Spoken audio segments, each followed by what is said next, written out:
Salut à tous, ici Michael, j'espère que vous allez bien. On se retrouve aujourd'hui pour une nouvelle vidéo consacrée au logiciel Blender. Aujourd'hui, je vous présente un plugin qui est vraiment cool. Il s'agit de Surface Imperfection, qui est totalement compatible avec Blender, que ce soit Eevee ou Cycles. Donc ça, c'est vraiment cool. Et ça va vous permettre d'avoir des rendus plus réalistes en rajoutant des imperfections. Là, vous dites peut-être, c'est un peu contre-intuitif de rajouter des imperfections pour avoir du réalisme. Et pourtant, si, parce que dans la vraie vie, un écran de téléphone, il y a toujours des traces de doigts dessus, n'importe quel élément, il y a de la poussière, les métaux, il y a des micro-rayures. Pareil sur le verre, il y a toujours un petit peu des imperfections. Et ça va vous faciliter la vie, parce que ce plugin possède plus de 200 textures 4K. Un petit peu dynamique dans le sens où je peux changer l'échelle, la rotation, changer l'interprétation des couleurs avec un seul node. Vous allez voir, c'est très simple, c'est du drag and drop. Pour tout ce qui est réflexion et réfraction, ça va vraiment vous faire gagner beaucoup de temps. Donc il y a différentes catégories. Des salissures, de la poussière, des traces de doigts, des traces au sol, etc., etc., des micro-rayures. Donc vous avez tout ça présent dans le plugin et ça permet d'obtenir des résultats, vous voyez, vraiment assez cool. Notamment, comme je le disais, sur toutes les surfaces métalliques avec de la réflexion, sur toutes les surfaces avec de la réfraction et sur toutes les choses, vous voyez, où on veut rajouter des petits détails qui viennent donner vie un petit peu à vos images et ça, c'est vraiment top. Alors le plugin, quand vous allez le télécharger, ce sera tout simplement un fichier zip qu'il va falloir extraire. Dedans, celui-ci, il va y avoir un realistictouch.blend, ma prononciation est ignoble, realistictouch, pardon, .blend. Et ça, c'est très important parce que c'est ce petit fichier qu'il vous faut rajouter dans Edit, Preferences. Vous allez dans File Path, là vous pouvez rajouter le fichier et automatiquement, il sera rajouté dans l'asset library de Blender. N'oubliez pas de faire un petit menu burger Save Preferences, comme ça vous aurez le plugin à chaque fois que vous lancez Blender.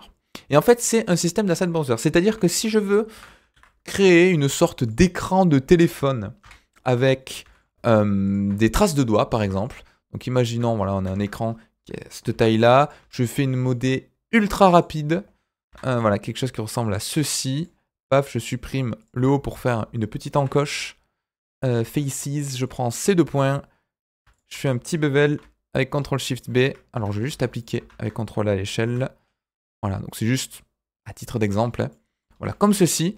Mais là, comment je marche? Comment je fonctionne? Pardon. Comment le plugin fonctionne? Je vais aller dans le Display in Material Preview Mode pour avoir un aperçu du shader. Comme d'habitude, je vais faire mon shader de manière totalement classique. Pour le moment, ça n'a pas d'impact. Donc moi, si je veux une vitre de téléphone, bah, je vais faire par exemple quelque chose qui reflète à 100% avec une base color assez sombre, voilà, comme ceci. Pour refléter à 100%, soit je baisse la roughness juste là, soit je rajoute du coat juste ici et je baisse la roughness. Bon, plusieurs solutions. Le plus simple, c'est de faire jouer la roughness juste là. Mais là, vous voyez, on a un écran de téléphone ou une surface métallique, ça peut être ce qu'on souhaite, qui est parfaitement linéaire en termes de roughness. Là, j'ai une valeur fixe. Comment je fais pour faire varier ça avec mon plugin? Ben, c'est très simple. Je peux rajouter une autre petite fenêtre juste ici. Là, je vais le mettre comme ça. Je vais aller dans l'asset browser et là, je vais cliquer sur All et là, je remarque que j'ai deux éléments, le User Library et mon Realistic Touch. Et là, il vient hériter en fait des noms que j'ai mis dans mon File Path. Donc c'est pour ça que c'est très important de le nommer de manière explicite pour vous y retrouver. Là, j'ai mon Realistic Touch qui est juste ici. Je peux passer un Realistic Touch juste là. Et là, j'ai toutes les catégories. J'ai de la poussière, j'ai des traces de doigts. Traces de doigts, ça m'intéresse pour mettre par exemple sur mon téléphone. Je vais prendre ces traces de doigts là, allez celle-ci, parce que là il y en avait peut-être un petit peu beaucoup. Hop là, je fais un drag and drop, et là vous voyez, automatiquement, j'obtiens ceci. Alors ce qui est très important, un prérequis, c'est d'avoir des UV. Donc je vais faire un texture coordinate, je vais prendre les UV, je vais l'ouvrir sur le vector. Pourquoi? Parce que je suis obligé d'indiquer à Blender les coordonnées de la texture, comment il doit les déplier, les projeter sur mon objet. Si j'affiche directement mon result dans ma surface, voilà ce que j'ai. Alors j'ai quelque chose qui n'est pas top parce que mes UV sont pas cohérents.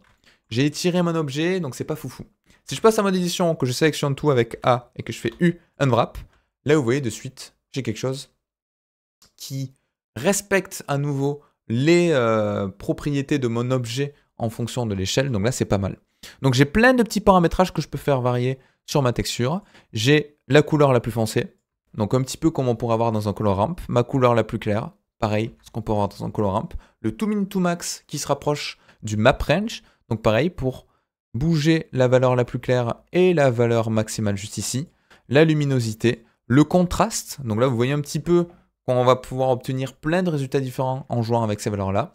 Inverser les valeurs, pourquoi pas. l'échelle de la texture, la location, donc la position de celle-ci, la rotation, pourquoi pas. Et là, imaginons que j'ai une texture qui me convienne, ben, tout simplement, je peux le relier sur la roughness, relier mon BSDF sur la surface, et voilà ce que j'obtiens.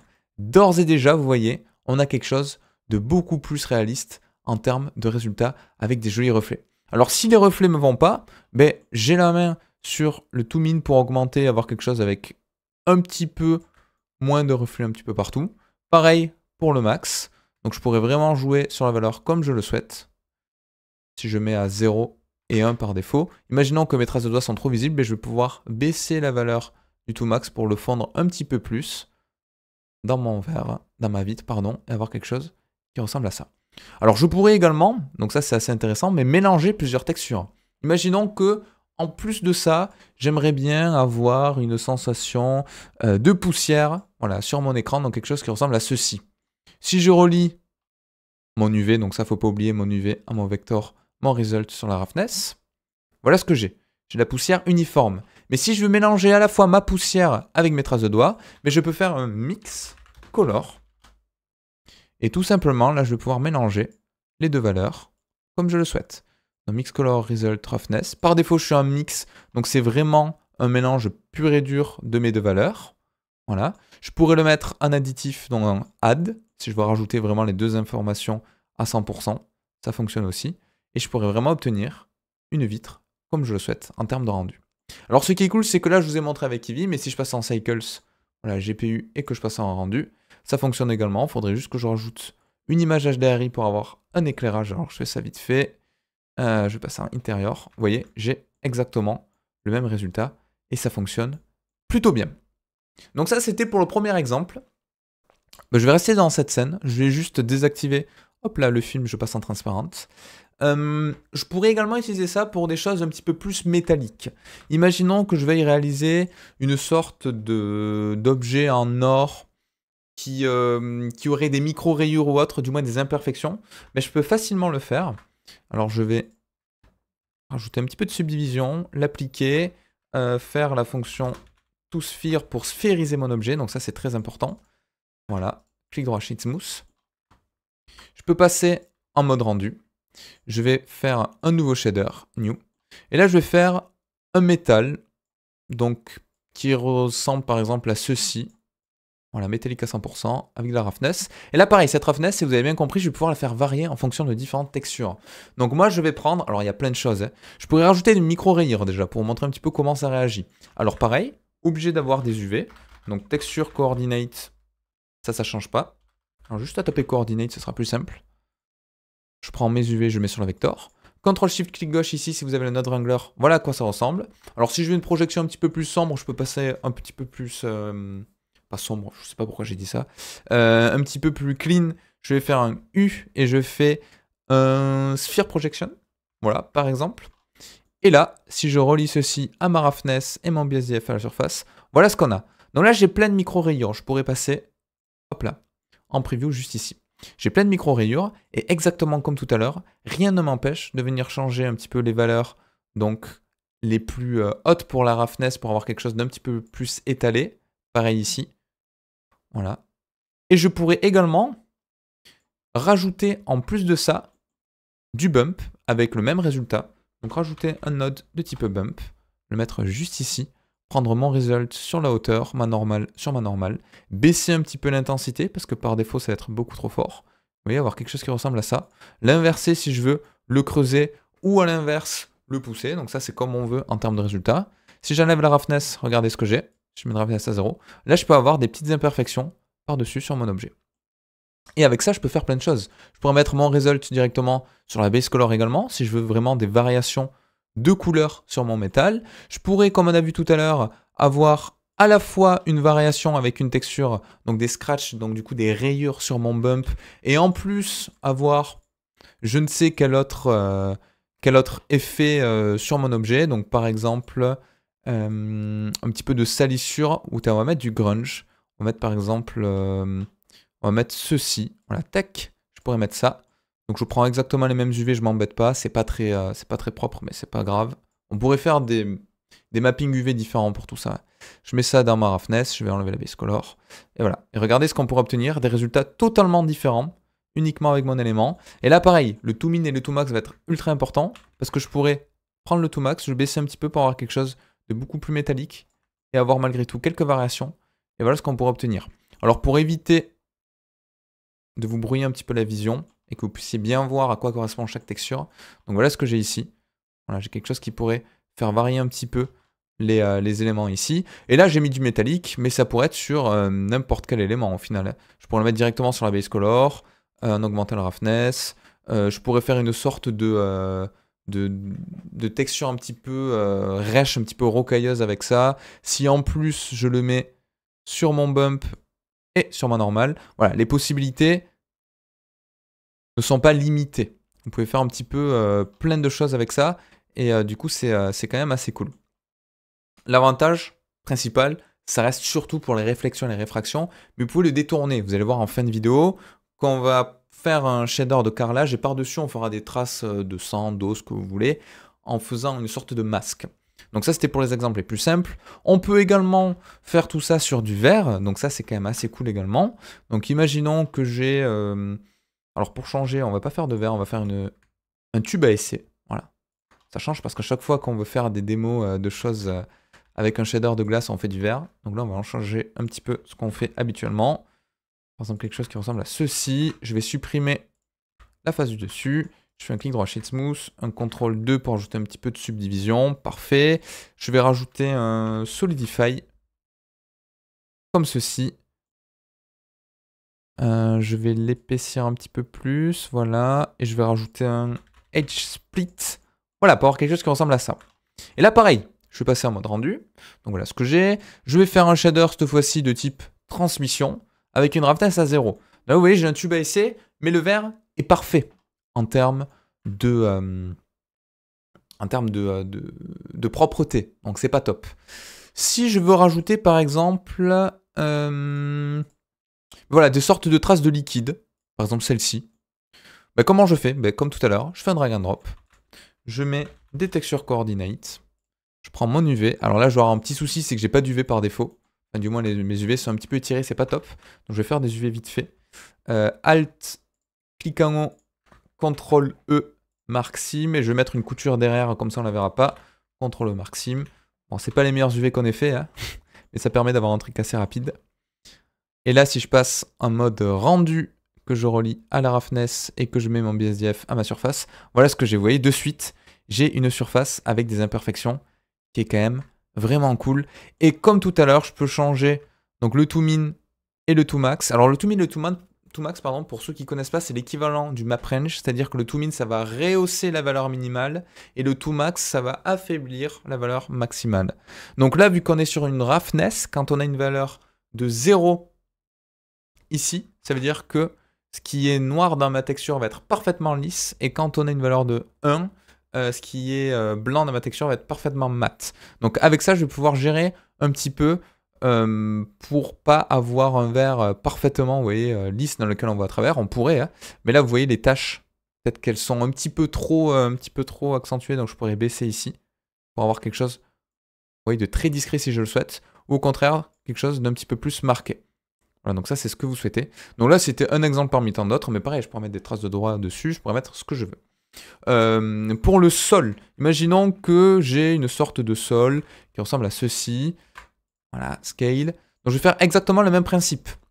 Je vais prendre par exemple un flooring, je vais prendre, allez, celui-ci. Allez, on prend celui-ci.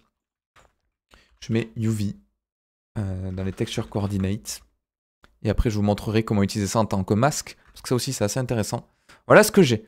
Donc imaginons si je veux faire une sorte de scène où j'aurai un mélange de peinture au sol, mélangé avec des traces de pas à l'intérieur, ben c'est tout à fait possible. Et ça, c'est rendu possible grâce au plugin qui vous génère du noir et blanc. Là, je pourrais mettre une sorte de color ramp, voilà, qui ressemble à ceci. Là, je pourrais mettre plein de couleurs, donc des couleurs, on va dire, allez, qui autour du orange. Alors, je vais même passer en preview. Vous allez comprendre pourquoi. Des couleurs autour, voilà, du orange avec pourquoi pas un petit peu de jaune. On va mettre une autre couleur ici qui ressemblerait à voilà, du rouge, voilà, quelque chose qui ressemble à ça. Et ici, mes traces de pas, je vais mettre tout simplement quelque chose d'absolument sombre. Et je pourrais faire, vous voyez, des sortes de rendus assez cool. Donc en baissant, par exemple, la roughness. Je vais même mettre ça, pourquoi pas dans du bump, pour vraiment donner la sensation qu'on a des choses qui se sont mélangées. Donc je mets ça sur la hauteur, je mets ma normale sur ma normale. Je mets du 0,1 par exemple. Et voilà ce que j'ai. Vous voyez, je peux facilement obtenir des résultats assez cool, très rapidement, avec ce genre de texture. Donc là, j'ai mis quelque chose de noir à 100% qui va venir absorber la lumière. Hein. Mais je pourrais faire une sorte d'entre-deux pour vraiment donner la sensation comme si quelqu'un avait marché dans les éléments. Donc ça dépend vraiment de ce que vous voulez obtenir. Et également, donc c'est pour vous montrer un petit peu qu'on peut détourner le concept de base du plugin. Et également, ce qui est assez cool, c'est que bien évidemment, c'est pas censé vous bloquer par rapport au principe de base. À savoir, imaginons si j'ai un shader, voilà, tile, qui ressemble à ceci. Donc je vais mettre ma color, je vais mettre ma normale, je vais mettre ma roughness. Je vais pouvoir superposer ça avec le plugin pour avoir quelque chose qui peut rendre assez bien. Donc j'ai ma base color que j'ai juste ici. Ma roughness, on est en color space non color. Pareil pour ma normale. Tac, donc ma roughness juste ici. Ma normale, je peux mettre du bump juste là. Tac, pour avoir quelque chose qui ressemble à ça. 0,1. Donc là, j'ai mon carrelage. Vous voyez, j'ai déjà des intentions, des petites variations. Donc c'est cool. Je pourrais rajouter des éléments par-dessus. Donc par exemple, pareil, des traces au sol. Donc là, je pourrais le mélanger avec ma color ou avec ma roughness de base. Mais ce qui est intéressant, c'est de pouvoir faire un masque. Imaginons que je veuille faire des traces de sang sur ce sol, qui, pour le moment, est parfait. Extrêmement lisse. Donc c'est pas top en termes de résultats. Mais je peux faire un mix shader, juste ici. Je peux dupliquer ou faire un nouveau Principal BSDF. Principal BSDF. Je vais mettre juste là. Et tout simplement, mon flooring que j'ai là, j'oublie pas le texture coordinate de type UV. Je le mets dans mon factor. Et là, c'est lui qui va déterminer le mélange. Donc par exemple, si là je mets quelque chose de rouge, comme ceci, mais il est censé me mélanger les éléments. Alors là, les éléments, vous voyez, ils sont mélangés, mais un petit peu étalés. Donc moi, si je veux quelque chose de beaucoup plus sharp, mais c'est grâce à tout ça, tous ces contrôleurs, que ça peut être rendu possible. Donc je peux augmenter un petit peu le contraste. Vous voyez que là, j'aurai vraiment des traces très brutes sur le sol. Je peux changer le to min et le to max pour avoir quelque chose qui ressemble à ceci. Pour avoir un sang un petit peu mieux, il faudrait baisser la roughness, par exemple juste ici, avoir quelque chose, pourquoi pas un petit peu plus sombre, si je veux un sang qui est un petit peu plus vieillissant. Et voilà, je pourrais très facilement obtenir un résultat comme ceci, en créant un masque et en rajoutant du coup, en quelque sorte, une surcouche par-dessus des matériaux que vous avez déjà créés de quelconque manière. Donc, c'est pas censé vous brider à l'utilisation d'autres textures. Donc là, j'ai mis ça au sol, mais je pourrais très bien rajouter en plus voilà, des traces. Alors là, c'est plus des traces de coups de pinceau ou autre. Comme s'il y avait eu... Qu'est-ce qu'on pourrait mettre au sol bah, vous savez quoi, ouais, je vais mettre à nouveau, voilà, comme s'il y avait eu des trucs qui avaient coulé dessus. Donc par exemple, celui-ci, tac, je vais pouvoir une fois de plus le mettre sur l'UV. Je vais pouvoir le mélanger avec un mix color. Je prends mes deux entrées. Je zoome un petit peu parce que peut-être que chez vous, ça va être un petit peu petit. Et voilà ce que j'obtiens en résultat. Voilà, en mélangeant les deux. Alors je vais mettre de l'additif. Et voilà. Je pourrais vraiment obtenir des rendus vraiment différents et assez cool, tout simplement avec un drag and drop et en bougeant un petit peu les paramétrages. Donc, si ça vous intéresse, le plugin, le lien sera bien évidemment dans la description. Vous avez 10% de réduction avec le code Michael10. Pareil, ce sera dans la description. Comme ça, si vous voulez tester ou acheter le produit, ben, vous avez 10% en moins, ça fait toujours plaisir. N'hésitez pas, si vous avez des questions, à les poser dans les commentaires sur Discord. Je discute régulièrement avec le créateur du plugin, donc si vous avez des choses que vous ne comprenez pas ou autres, auxquelles j'ai pas forcément la réponse, ben lui les aura systématiquement. Donc surtout, n'hésitez pas. J'espère que cette vidéo vous aura plu. Pour résumer très rapidement, hein, ça va surtout vous permettre de step up en termes de qualité de rendu pour vous approcher vers un réalisme un petit peu plus poussé en rajoutant des imperfections. Voilà, comme je disais en début de vidéo, ça peut paraître contre-intuitif, mais le fait de rajouter des imperfections, ça va rajouter en réalisme, surtout sur des choses avec beaucoup de réflexion, de réfraction, ça vient briser le côté linéaire qu'on a par défaut. Donc voilà, j'espère que mes explications étaient suffisamment claires, que vous avez bien compris l'utilité du plugin. Tout sera dans la description si jamais vous avez des questions, tous les liens ou autres, ne vous inquiétez pas. Et sur ce, je vous dis à la prochaine. Ciao tout le monde.